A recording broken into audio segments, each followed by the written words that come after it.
Hi, this is Dr. Karen, and I'm here to talk about the topic of rumination. So I told you I was going to talk about stress, and this is one aspect that I did want to cover. So rumination would be, for example, you go ahead and you eat 2 slices of cake instead of one. You weigh yourself in the morning and you weigh 2 pounds heavier. And you ruminate back and forth all day. If I wouldn't have eaten those 2 pieces of cake, I wouldn't have gained 2 pounds. When in fact, that's not true. It takes a lot more calories, over 3,000 calories, to build up an extra pound. So there's no way that you ate that much cake. That cake, it does not cover that much, but you tend to ruminate of it over and over again. Anything that's bad that's happened to you, you think, I could have, I should have, I would have. And that ends up causing even more stress than the actual thing that you did. So rumination, as defined, is thinking repetitively about the causes, processes, and consequences of something that's happening or happened. Now, the bad thing about rumination, it doesn't help find you a solution. In fact, it tends to be more destructive than anything else. So this has been studied previously in the literature in psychiatry, specifically at the Annals of Behavioral Medicine, where they were trying to see what's the best way to help deal with ruminations. And what they did is they compared 2 different interventions. The first one was mindful meditation versus the second one, which is relaxation exercises. Now, they did find that both of them actually do lessen rumination. However, the one that did it the best when they measured it statistically was actually the mindful meditation. So the reason why this works is because rumination keeps you in the past. It's something that you can't control. It's something that has already happened. It's something that again, that may have happened previously. Now, mindfulness is something completely different. It's meant to bring you back to the present. So this makes sense that this would be countering rumination, in that instead of thinking in the past, ruminating, you're thinking of the future with mindfulness. There's also something called fallacies, or that also can make stress increase. And fallacies are mistaken beliefs, usually based on unsound arguments, like the idea one can slip on a diet and never succeed. So you could say, well, for example, I really did poorly on that test yesterday. I'm such a loser. And, that's not a fallacy. Everybody has days where they don't do well. Everybody ends up not doing the best on every test. So that is, again, that's a fallacy. And another type is what's called a controlled fallacy. And that takes your locus of control up to the next level. And that is the belief that you have total control over everything. And so the rumination, the fallacy, and the control fallacy all can work hand in hand. So you end up thinking, well, I have control of it, or you don't have any control whatsoever. So this is probably the thing that's most easier to fall into. So what you have to do, the best thing to do, is to push past these ruminations, push past the fallacies, and also push past the control fallacy. And one of the best ways to do this is to do what's called improve. And these are aspects of stress relief that I'm going to talk about a little bit further. And the improve is actually an acronym.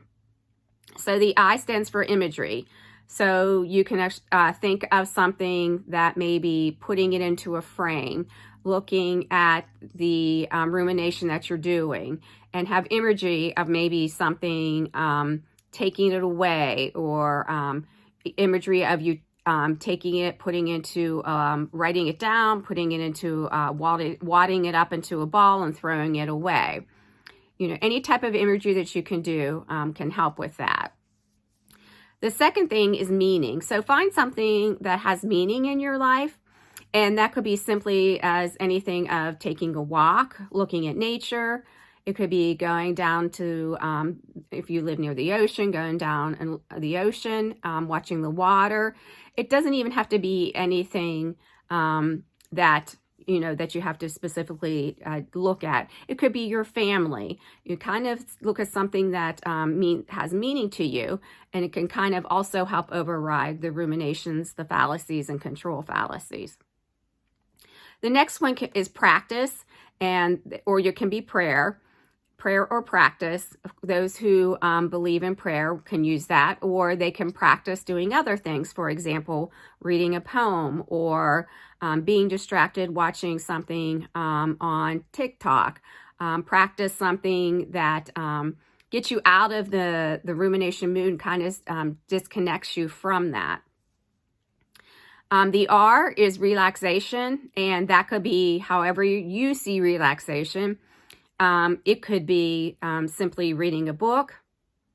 It could also be anything as far as that we have talked about before, as far as the mindfulness would be really good. Mindful meditation. So that's something that, can help you relax. Or it could even be just kind of laying in bed, not thinking about anything for 5 or 10 minutes. The next thing is O. So you have I, M, P, R, and then O is one thing in the moment. So you're in the moment and think of one thing that's occurring at that time. Whether it be where you are, what you see, what you're visualizing, something that is in the moment at where you are right then and there. And that can actually have you disconnect from the rumination fallacies and control fallacies. The next one is V, which is vacation. Now, that doesn't mean like taking a vacation for a week, although that would work, and it most certainly does. It could be taking a vacation for a day, or it could be even mean taking a vacation out of your busy day for a half an hour to do something. So it's taking you out of the moment at that time. So it's taking a vacation so that you're not thinking about it over and over and over again. So that could be also another example of taking a walk when you are at work, possibly on your break. It could be doing something for a day, take a vacation, drive out, do something, maybe a couple hours away, go out there, somewhere where you maybe wanted to go for a long time but haven't, and then coming home the same day. It could be 2 or 3 days. It doesn't have to be like a vacation. A vacation could just be 5 minutes or 10 minutes out of your day. And the last thing is probably the most important. That's encouragement. We all have teams of what I call teams of people, or your team is people that you will go to when you're having problems or issues, as far as stress. And your team, it's usually a good idea to have 3 people on your team. And your team is who you call when you need encouragement. So, for example, for me, my first one is my best friend since I was 4 years old. Actually, since I was 2 years old, she was 4. And even though we don't live close together, I know that I can talk to her, and she listens, and she knows all about it, and she helps give me encouragement. My sister is another one. And of course, my husband is my biggest cheerleader. He encourages me the most. So get to something that helps encourage you, or those people that are called what I call your team. Establish who your team is and go ahead and contact them when you're ruminating. So again, we talked about rumination, what it is. We talked about fallacy, and then we talked about control fallacy. And the way to push past all of these are by the IMPROVE acronym. I, which is imagery, M is meaning, P is prayer or practice, R is relaxation, O is one thing in that moment, V is vacation, and then E is encouragement. So that's all I wanted to talk about specifically about this topic. If you have anything you would like me to talk about that's related to self-care or health promotion, please let me know. Otherwise, if you don't mind, please subscribe to this channel. Thank you and take care, and I will talk to you again later. Bye-bye.